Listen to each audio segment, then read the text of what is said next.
कोदोको पिठोले चाहिँ के हेल्प गर्छ भन्दा चाहिँ जुन चाहिँ मरेको छालाहरू हुन्छ नि, यो मरेको छालालाई चाहिँ नि जिउँदो बनाउनुको लागि चाहिँ हेल्प गर्छ। मेरो चाहिँ अफ डे मतलब चाहिँ स्किन केयर है। स्किन केयर चाहिँ मलाई गर्नै पर्छ र म फ्री पनि छु 2 दिन अफ है। 2 दिन अफमा चाहिँ म के गर्नु होइन, अलिकति एकछिन 10 मिनट त म टाइम निकाल्न सक्छु आफ्नो स्किनको लागि। र अहिले पनि फेरि मैले फेस मास्क लिएर आएको छु र तपाईँहरूले यो भिडियो अन्तसम्म हेरिदिनु होला अनि लाभ पनि उठाउन सक्नुहुन्छ।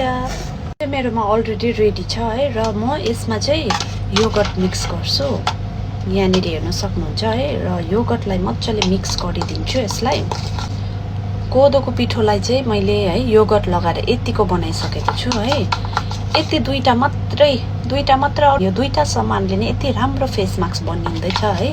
एकपल्ट ट्राई गरेर छोड्नु चाहिँ होइन। यो चाहिँ हरेक हप्ता तपाईँहरूले है दिन डेली ट्राई गर्नु नसके पनि हरेक हप्ता तपाईँहरूले ट्राई गरेर रिजल्ट हेर्न सक्नुहुन्छ। किनकि मलाई यो फेस मास्क चाहिँ एकदमै मनपर्छ है र मेरो स्किनलाई पनि एकदमै हेल्प दिन्छ। र मेरो चाहिँ अहिले हेर्नु नि म मुखसुख धोएर आएर चाहिँ मैले फेसमा केही लगाएको छुइनँ तर पनि मेरो फेस चाहिँ एकदम ग्लो दिइरहेको छ है।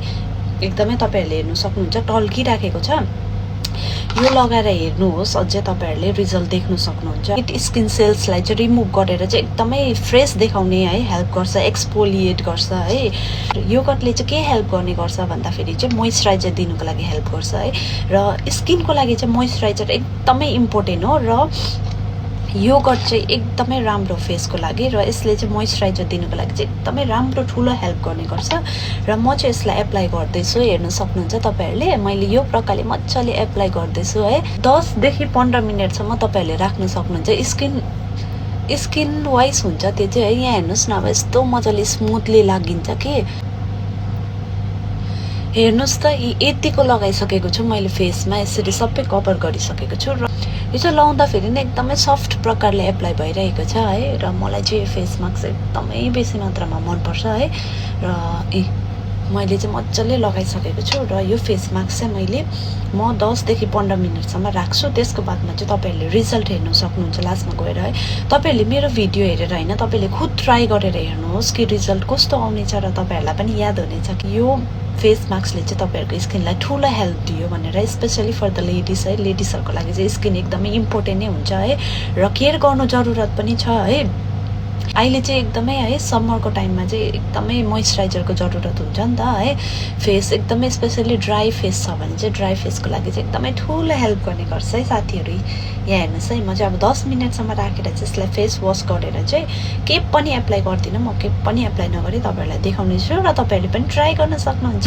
हेर्नुहोस् त यतिको ड्राई भइसकेको छ है। राम्रोसँगले बोल्नु पनि सकेको छुइनँ म। यतिको ड्राई भइसकेपछि चाहिँ यहाँ हेर्नुहोस् है, एउटा पनि अब चाहिँ हातमा पनि लागेको छैन है।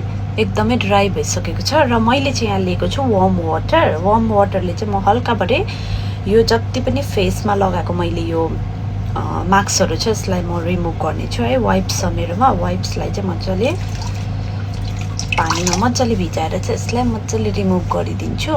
म चाहिँ डाइरेक्ट चाहिँ पानी चाहिँ एप्लाई गर्दिनँ। पहिला चाहिँ यो रिमुभ गरेर म तपाईँहरूलाई देखाउने छु। हेर्नु सक्नुहुन्छ यहाँ हेर्नुहोस् है। अब यस्तो राम्रो लाग्छ कि मलाई यो मास्क चाहिँ साथीहरू। साँच्ची भनेको मलाई एकदमै मन परेको मास्क हो र मैले तपाईँहरूलाई पनि यो रेमेडी चाहिँ सेयर गरेको हो है। मेरो एक्सपिरियन्स चाहिँ तपाईँहरूलाई पनि बताएको हो र तपाईँहरूले पनि ट्राई गर्नु सक्नुहुन्छ है साथीहरू। यो घरैमा हेर्नुहोस् है, यस्तो मजाले चाहिँ अब ग्लो दिन्छ कि यस्तो मोइस्चराइज राख्छ कि फेसलाई चाहिँ। अब यतिको चाहिँ हुन्छ। मलाई चाहिँ रिजल्ट एकदमै मनपर्छ र भिडियो पनि एकदमै लामो भएर जानेछ है साथीहरू। र यसलाई चाहिँ म मजाले वाइप गरिसकेर चाहिँ एकछिन राखेर चाहिँ फेस मजाले धुनेछु है। र आजको लागि चाहिँ यति नै छ साथीहरू। तपाईँहरूलाई भिडियो मन पर्यो भने चाहिँ लाइक कमेन्ट गर्नु नबिर्सिनु होला।